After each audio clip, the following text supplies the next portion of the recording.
Ты постоянно спрашиваешь, за что я тебя люблю.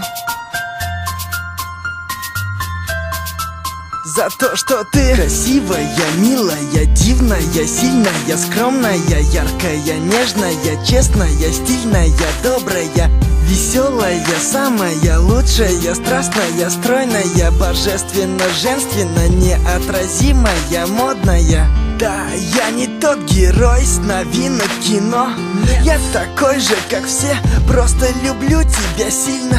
Так же, как в «Сумерках», как Мальвину Пьеро. У каждого есть мечта, мою мечту с неба видно. Я никогда не думал, что встречу того, кто мне будет дорог, который всегда будет рядом, будет место опоры, который постоянно будет в голове, который будет всегда рядом, даже во сне. Я долго бегал для того, чтобы найти тебя. Теперь я никогда никому тебя не отдам.